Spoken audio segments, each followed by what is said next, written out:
Hello guys. आज हम इस वीडियो में डिस्कस करने वाले हैं एवरेजिंग एंड पिरामिडिंग। गाइस, क्या आपके भी इनिशियल डेज में आपको ये इशू आता था कि एवरेजिंग में? क्योंकि मुझे तो मेरे इनिशियल डेज में इसमें काफ़ी काफ़ी दिक्कत हुई है एवरेजिंग करने में। मैं क्या करता था, मेरी सबसे बड़ी मिस्टेक यही थी कि मैं क्या करता था, कोई भी स्टॉक थोड़ा सा गिरा और मैंने उसको फिर से और थोड़ा सा और बाय कर लेता था। थोड़ा और गिरा फिर और बाय कर लेता था कि उसको एवरेज कर रहा हूँ। मेरा मेरा जो इनिशियल बाय है वो तो नीचे आ रहा है। मेरे को बड़ी बड़ी खुशी होती थी कि मेरा इनिशियल बाय जो 200 पे था वो अब 190 हो गया है और स्टॉक आ गया है 180। फिर उसके बाद थोड़े दिन बाद वो फिर 170 आया है, तो मेरे को लगा कि हाँ, अब तो 170 से ही तो वापस जाएगा, 170 से वापस ये रिवर्स होगा। मुझे बड़ा अच्छा सपोर्ट दिख रहा है, मैंने फिर से बाय कर लिया। फिर थोड़े दिन बाद दिखता है कि नहीं, अब तो जो वीकली सपोर्ट, वो तो सबसे स्ट्रॉन्ग सपोर्ट जो है वो तो 150 पे है, तो वो स्टॉक फिर से 150 आ गया। मैंने फिर से उसको बाय किया। इस तरह से मैं बाय करता रहता था, करते रहता था, और वही मेरी जो सबसे बड़ी मिस्टेक थी वो जाकर मेरी काफ़ी टाइम बाद ठीक हुई। रीज़न, जो मेरे मेंटर हैं उनने मुझे सिखाया, मुझे उनने मुझे बताया कि एक्चुअली में हमें एवरेजिंग करनी कहाँ चाहिए। और फिर उसके बाद थोड़ा-सा मैंने अपना एक छोटा-सा आइडिया लगाया और मतलब उसको प्रैक्टिस किया मैंने, और उसके बाद उसमें उसमें जो मेरी इम्प्रूवमेंट हुई उससे मुझे ऑलमोस्ट ऑलमोस्ट आप बोल सकते हो, यानी मेरा जो प्रॉफिट था या फिर जो भी मेरा लॉस था वो हाफ हो गया और प्रॉफिट डबल हो गया। इतना डिफरेंस हुआ सिर्फ मेरा एक करेक्ट एवरेजिंग करने से। मान लीजिए कि कोई भी हम चार्ट ले लेते हैं। मैं कोई भी चार्ट ले लेता हूँ, IFFB ले लेता हूँ जस्ट एक एग्जांपल के लिए। मान लीजिए आपने यहाँ पर टॉप पर इस पॉइंट पे आपने बाय किया, ठीक है? आपको दिख रहा है कि एक inverse head and shoulder type का कुछ बन रहा है, लेकिन आपने क्या किया, उस बनने से पहले अभी आपको नहीं पता, आपने देखा कि यहाँ पर मैंने बाय कर लिया। और मैंने क्या है, मेरा जो सपोर्ट है, मैंने देखा हाँ ये मेरा सपोर्ट है, और ये मैंने क्या किया, इसको स्टॉप लॉस मान लिया कि मान लीजिए ये अगर फेल होता है मेरा और इसके नीचे चला जाता है तो मैं एग्जिट करूंगा। और उस टाइम पे तो आप देख सकते हो 200 डीएमए भी वहीं पर है, तो 200 डीएमए को आप मान सकते हो कि एक बार मैं मान लेता हूँ कि 200 डीएमए को मेरा स्टॉप लॉस होगा। अब जब वो स्टॉक नीचे जा रहा है, जा रहा है, जा रहा है, तो आपके पास काफी प्रेशर होगा होगा आपके माइंड में कि मैं एग्जिट करूं, उसमें स्टॉक अभी रुकूं, क्या मैं अभी निकल जाऊं, बाद में एंट्री करूं। इस तरह से आपके पास बहुत सारे ऑप्शंस होते हैं या बहुत सारी आपके पास इश्यूज होते हैं, प्रॉब्लम होते हैं माइंड में कि अब मैं क्या करूं, कंफ्यूजन आप बोल सकते हो। तो उस टाइम पे आप क्या कर सकते हो, जो मैं करता हूँ, मैं आपको छोटा सा एक एग्जांपल देता हूँ, अगर आपको ठीक लगे तो आप प्लीज मुझे बताएं कि आपको इसमें कुछ हेल्प मिली। मान लीजिए मैं देख रहा हूँ कि ब्रेकआउट होने वाला है, आइदर मैंने ब्रेकआउट होने के बाद एंट्री की, तो उसमें कंफ्यूजन ये रहती है कि अब वो फिर से शेक आउट है या फेक आउट है, तो वो आपको नहीं पता चलेगा। मान लीजिए मैंने एक एंट्री कर लिया इस पॉइंट पे, राइट? अब मैं यहाँ पे क्या करता हूँ कि हो सकता है वो अब यहाँ पर ब्रेकआउट देगा या मेरा स्टॉप लॉस हिट करेगा, तो उस टाइम पे मैं यहाँ पर एंट्री करता हूँ 50%।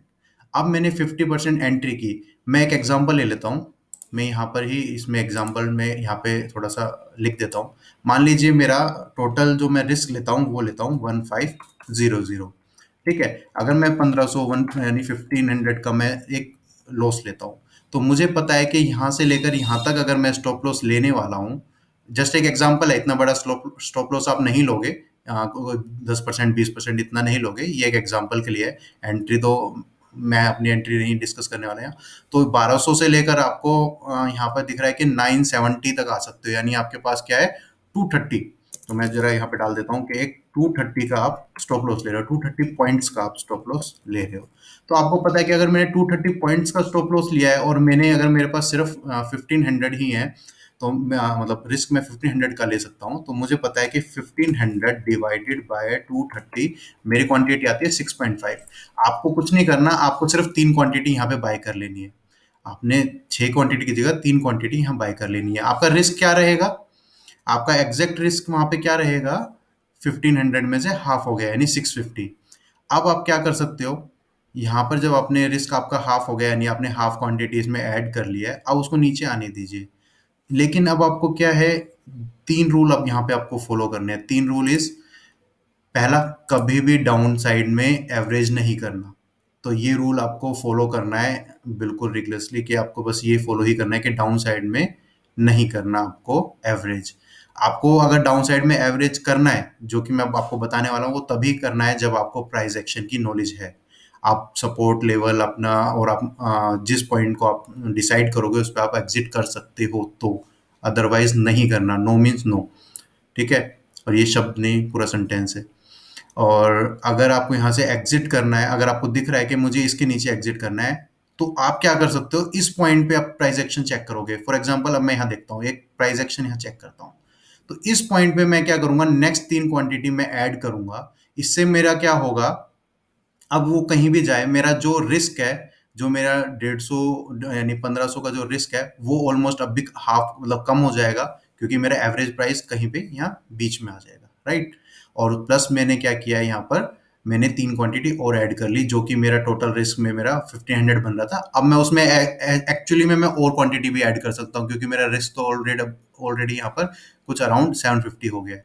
तो इस पॉइंट पे मैं एवरेज क्यों करूंगा, क्योंकि मैंने देख लिया कि ये मेरा एक सपोर्ट है, 200 डीएमए है, प्लस मेरा इनवर्स हेड एंड शोल्डर का जो लास्ट मेरा शोल्डर था उसके पास ही मेरा यहाँ पर एक आना चाहिए, अगर ये एक्चुअली में जिस पैटर्न के लिए मैंने एंट्री ली है वो यहाँ पर सक्सेसफुल होगा। अदरवाइज अगर वो नीचे जा रहा है, अगर यहाँ पे इस मतलब हेड तक आ रहा है, तो फिर तो वो फेल ही है, तो मैं उसमें ऑब्वियसली ट्रेड तो करूंगा ही नहीं। तो उस पॉइंट पे आप एवरेज करोगे, जो पॉइंट आपका लास्ट फाइनल पॉइंट है कि या तो आइदर अप और डाउन एंड एग्जिट, सिर्फ उस पॉइंट पे ही आप एवरेज करोगे, अदरवाइज नहीं करोगे। आप ये नहीं कि इस पॉइंट पे भी एवरेज कर लिया, इस पॉइंट पे भी एवरेज कर लिया, इस पे भी नहीं। आपने देखा कि अब यहाँ पर मुझे पॉसिबिलिटी है कि आइदर एग्जिट और ट्रेड में बने रहना है यहाँ से, तो वही उस पॉइंट पे आप एवरेज करोगे। अदरवाइज आपको अगर प्राइस एक्शन की और सपोर्ट रेजिस्टेंस आपके प्रॉपर आप सब फॉलो कर पाते हो तो ही। सो गाइज आपको समझ आया कि इस किस तरह से ये मैं यहाँ पे एवरेजिंग करता हूँ, प्लस रिस्क में अपना पूरा कंट्रोल करता हूँ। अब मान लीजिए आपने कोई एंट्री कर ली है, मान लीजिए आपने पूरी एंट्री कर ली है, अब हम कोई भी चार्ट उठा के ले लेते हैं, आपने फुल एंट्री कर लिया है, यही ले लेते हैं, ठीक है। मैं इस लाइन को थोड़ा सा एक्सटेंड कर देता हूँ। अब आपने क्या किया, आपने देखा ये तो ब्रेकआउट भी हो गया, और इस ब्रेकआउट पे मैंने क्या किया, फुल एंट्री ले लिया, यानी 100% मेरे को जो मतलब मेरा जो रिस्क था, यानी मेरा 1500 का रिस्क था, उसके अकॉर्डिंग मैंने क्वांटिटी ले ली है। अब ये डाउन आ रहा है और मेरा स्टॉप लॉस क्या है, या तो ये ट्रायंगल का सपोर्ट ले या फिर प्रीवियस जो भी मेरा सपोर्ट है वहां पे ले, वो आप अपना खुद डिसाइड करोगे कि क्या मेरा स्टॉप लॉस होगा। मान लीजिए ये मेरा एक स्टॉप लॉस है कि इसके नीचे अगर ट्रेंड लाइन के नीचे क्लोजिंग होती है, या फिर यहाँ पर कुछ आता है इस पॉइंट पे, यानी 520 आता है सपोज, तो मैं इस पे एग्जिट करूंगा, राइट। तो आप यहाँ क्या कर सकते हो, आपने जैसे ही एक पॉइंट पे देखा कि यहाँ पे मैं अपनी पूरी क्वांटिटी ले चुका हूँ और मेरा 1500 का रिस्क है और मेरा स्टॉप लॉस है, आप क्या कर सकते हो, यहाँ पर और क्वांटिटी ऐड कर सकते हो, आपका रिस्क तो सेम ही रहेगा, राइट। यहाँ पर क्या कर सकते हो, आइदर आप कुछ नहीं करोगे क्योंकि आपको कोई मीन्स आपको श्योरिटी नहीं है कि यहाँ पे क्या होने वाला है, प्लस आप क्या कर सकते हो, जब आपका ब्रेक इवन पॉइंट पे आ गया है आपका स्टॉक, आप थोड़ी सी क्वांटिटी ऐड कर सकते हो। फॉर एग्जांपल अगर मेरे पास ऑलरेडी 30 है, तो मैं उसमें क्या करूंगा, 5 7 8 इस तरह से क्वांटिटी ऐड कर लूंगा। इससे क्या होगा, आपका रिस्क जो है वो तो सेम रहेगा नई क्वांटिटी के लिए। अब देखो, मान लो आपने आपका ऑलरेडी रिस्क यहाँ पे 1500 तो जा चुका है, आपने जितनी भी क्वांटिटी यहाँ पे ऐड की, लाइक छोटी क्वांटिटी ऐड करनी है, तो आपने अगर 10 क्वांटिटी यहाँ पे ऐड कर ली, उसके लिए जो रिस्क है वो सिर्फ 8 रुपए का है। तो इसका मतलब आपके 10 में जो 8 क्वांटिटी यानी 80 रुपए का आपने और एक्स्ट्रा आपने क्या किया है, आपने लॉस लिया है। लेकिन आपने जो नया जो लॉस लिया है वो सिर्फ 80 रुपीज का लिया है, जो बहुत छोटा लॉस है। आप उसको एज अ नई ट्रेड, न्यू ट्रेड की तरह आप ट्रीट करो कि यहाँ पर मैंने जो अभी क्वांटिटी ऐड की है, अगर इसके नीचे मेरा स्टॉप लॉस के नीचे अब चला जाता है तो मैं एग्जिट करूंगा। तो ये तरीका मैं अपने लिए यूज करता हूँ। और आपको अगर लगता है कि इससे रिस्क बढ़ रहा है या फिर आप इसमें कंफर्टेबल नहीं है, तो बिल्कुल मत कीजिए, क्योंकि first rule is down side में अगर आपकी ट्रेड गई है तो आप उसमें एवरेज नहीं करोगे, ठीक है। तो यहाँ पर क्या है, आपका रिस्क आपने कंट्रोल कर लिया है कि मेरा रिस्क रहेगा 1500 प्लस में जो 80 रुपीज प्लस में मेरे को एडिशनल जो मैंने अभी ट्रेड लिया है वहां पे 10 क्वांटिटी और ऐड हुई है, जिससे मेरा एवरेज थोड़ा नीचे हो जाता है। अगर वो ऊपर गया, वेल एंड गुड। अगर यहाँ से नीचे गया तो ऑब्वियसली मैं तो पहले भी एग्जिट ही करने वाला था और अब भी एग्जिट कर रहा हूँ। तो इस तरह से मैं यहाँ पे एवरेज कर लेता हूँ। तो यही चीज मेरे मेंटर जो मिस्टर कुमार अभिलाष है, उनने मुझे ये चीज उनसे मैंने ये चीज सीखी। उनने मतलब डायरेक्टली ऐसा नहीं बोला कि ऐसा करना है, ये सब मतलब जो भी मैं आपको बता रहा हूँ ये मेरी मेरी थिंकिंग है। आप अगर ये इसको आपको गलत लगता है तो आप बिल्कुल इसको स्किप कर दीजिए, इस पे मत लीजिए इस पे ट्रेड। कल हम HDFC देख रहे थे, मैं HDFC एक बार दिखा देता हूँ। HDFC बैंक, मान लीजिए आपने कोई भी स्टॉक लिया हुआ है, ठीक है। अब आपको दिख रहा है कि यहाँ पर मेरा रिस्क कितना कम है। आपने कोई भी ट्रेड यहाँ पे ले लिया है, पहले ही एंट्री ले लिया है और ये फिर से गिर गया।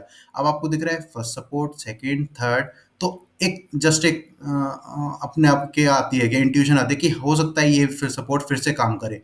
अगर काम करेगा, मैंने यहाँ पे जो भी क्वांटिटी ऐड की है, आपने 50 यहाँ पे की है, 50 के यहाँ की है, वो सबसे बेस्ट तरीका है क्योंकि आपका वहाँ रिस्क और कम हो जाएगा। तो आपको पता है कि इसके नीचे मैं एग्जिट, इसके ऊपर चला तो मैं ट्रेड में रहूंगा। तो इस तरह से आप सपोर्ट का फायदा उठाकर सपोर्ट के ऊपर थोड़ी सी क्वांटिटी 50% और ऐड कर सकते हैं, अगर आपने आपका रिस्क विद इन रिस्क में आपने क्वांटिटी ली हुई है। सो गाइज, ये जो एवरेजिंग की मैंने आपको ये बताया है, आई होप आपको ये पसंद आई हो। प्लीज़ आप मुझे बताएं, और नेक्स्ट वीडियो में, यानी हम जो नेक्स्ट हमारा होगा उसमें हम पार्ट 2 में पिरामिडिंग के बारे में बात करेंगे। तो मैं थोड़े से और एग्जांपल दिखा देता हूँ आपको कि मैंने जो खुद अपने लिए ट्रेड किया है और मैंने उनको कैसे एवरेज किया है। IFB में आपको बता चुका हूँ, तो IFB में मैं आपको बता देता हूँ कि इस कैंडल में, यानी 20, ये डिस्क्लेमर है कि मैं ऑलरेडी जितनी पोजीशन आप दिखाने वाला हूँ उनमें मैं ऑलरेडी एंटर कर चुका हूँ। तो आप अपना खुद रिस्क चेक कीजिए। इस कैंडल में मैंने एंट्री ली है 50%। क्यों? क्योंकि मेरा उस टाइम पे ये स्टॉप लॉस था 960 है, मेरा 960 का स्टॉप लॉस है। अगर वहां तक आता है और फिर जाता है तो मैं और ऐड कर सकता हूँ, मेरा एग्जैक्ट सेम ही रिस्क रहेगा क्योंकि 50% एंट्री की है। और एक्चुअल में जो मेरा ब्रेकआउट है वो ये है। और पिरामिडिंग करनी है, अब जैसे मैं पिरामिडिंग की बात कर लेता हूँ, पिरामिडिंग करनी है तो मैं इस लेवल के पास आराम से कर सकता हूँ ऐड, जिसमें मेरे को इनकेस अगर वो गिर भी गया तो मेरा स्टॉप लॉस, मेरा बाय प्राइस होगा, जिसमें मैं और आराम से मैं अपना रिस्क कवर कर सकता हूँ। तो ऑलमोस्ट मेरा रिस्क तो उस टाइम पे जीरो हो जाएगा। और अभी जो करंटली मेरा रिस्क रहेगा वो मेरा अभी 1% रहेगा, प्लस में अगर मैं यहाँ से चला जाता है ऊपर और ऐड करता हूँ तो मेरा जो भी रिस्क रहेगा वो बाय प्राइस पे रहेगा, तो ऑटोमेटिक वो मेरा जीरो हो जाएगा। उसके बाद इसमें मैं आपको बता चुका हूँ।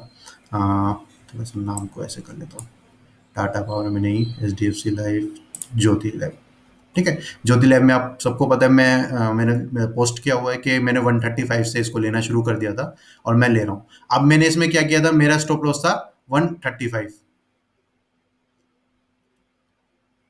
ओह, अच्छा, डेली सॉरी, मैंने वीकली में ट्रेड किया था तो इसलिए 135 मेरा स्टॉप लॉस था जब मैंने यहाँ पे एंट्री करना शुरू किया था। ठीक है, यहाँ से मैंने एंट्री करना शुरू किया था इस कैंडल पे, और ये मैंने काफ़ी थोड़ा थोड़ा, मतलब जब भी यहाँ इस तरह की कैंडल बनाता था तो मैं इसमें एंट्री करता था। अब मैंने क्या किया है, अब मैंने अपना स्टॉप लॉस रख लिया है 150 पे, और इसको चलने दूंगा। अब ये फिर से कंसोलिडेट करता है तो मैं और ऐड करूंगा। इससे मेरा क्या है, अगर मेरा जो बाय प्राइस है अगर इसके नीचे जाता है तो मैं ऑटोमेटिक एग्जिट हो गया, जो कि मेरा लॉस 0-0 होगा, ब्रेक इवन हो जाएगा। अगर मैं यहाँ पे और ऐड करता हूँ इसके बाद, निकलने के बाद, क्योंकि मेरा नेक्स्ट लेवल जो होगा सपोज बाय करने का, मेरी गोल्डन रेशियो, गोल्डन रेशियो पे अगर मैं यहाँ बाय करता हूँ तो वो मेरा पिरामिडिंग होता चला जाएगा। सो इस तरह से मैंने पहले ही डिसाइड करता हूँ कि मुझे 50% एंट्री कहाँ करनी है। स्टार जैसे एक एग्जांपल ले लेते हैं, अभी इसमें कुछ मोमेंटम आया नहीं है, अभी चला है, तो मैंने पहले ही क्या करा है, 50% एंट्री लेकर छोड़ दिया है। अब क्या होगा, मेरा रिस्क क्या है, इसके नीचे निकलते एग्जिट। अगर ये इसके नीचे जाता है यहाँ पर तो मैं और ऐड कर लेता हूँ, तो वो मेरा जो ऑलरेडी मेरा 1% आना था वही रिस्क रहेगा, प्लस एग्जिट या ट्रेड में चलते रहो। प्लस मुझे अगर और ऐड करना है तो वो 50% मैं कब ऐड करूंगा, जब वो इस लेवल को पार कर देगा, इस लेवल के ऊपर सस्टेन करेगा, तो मैं और ऐड कर सकता हूँ, जिससे फिर मेरा लॉस क्या हो जाएगा, मेरी बाय प्राइस पे हो जाएगा। अगर वो वहाँ सस्टेन करता है तो एक प्रॉपर सस्टेन करता है, जैसे मैंने ज्योति लैब में दिखाया, एक प्रॉपर सस्टेन कर रहा है इस लेवल पे, तो इसीलिए मैंने यहाँ से शिफ्ट किया है, अदरवाइज मैं शिफ्ट नहीं करता। आपको ये नहीं जस्ट एक शिफ्ट कर लेना है, कुछ आया, ये मूव आया, आपने जल्द झट से यहाँ शिफ्ट कर लिया, नहीं। अभी आप कुछ एक लॉजिकल लेवल नहीं आया है जिसके लिए मैं कुछ अपना रिस्क शिफ्ट करूँ। डॉक्टर रेडी आप देख लेते हैं। अगर डॉक्टर रेडी में आप देखोगे तो सबसे पहले मेरा ये स्टॉप लॉस था। अब जैसे आप देख सकते हो इसने डबल डोजी बना के ब्रेक किया तो मेरा stop loss, trailing stop loss यहाँ पे हो गया। तो इस तरह से आप अपने लिए क्या कर सकते हो, पिरामिडिंग कर सकते हो और अपने रिस्क को कंट्रोल कर सकते हो। आई होप तो ये आपको समझ आया होगा। नेक्स्ट वीडियो में जब मैं पिरामिडिंग के बारे में बताऊंगा तो मैं और एग्जांपल्स कवर करने की कोशिश करूंगा, और मैं ऑलरेडी जो मैंने खुद किए हैं मैं उनको कवर करूंगा। सो गाइज, अगर आपको पसंद आया तो प्लीज़ चैनल को सब्सक्राइब कीजिए, अपने फ्रेंड्स के साथ शेयर कीजिए, और मैं यहाँ पर वीडियो को एंड करता हूँ। बाय।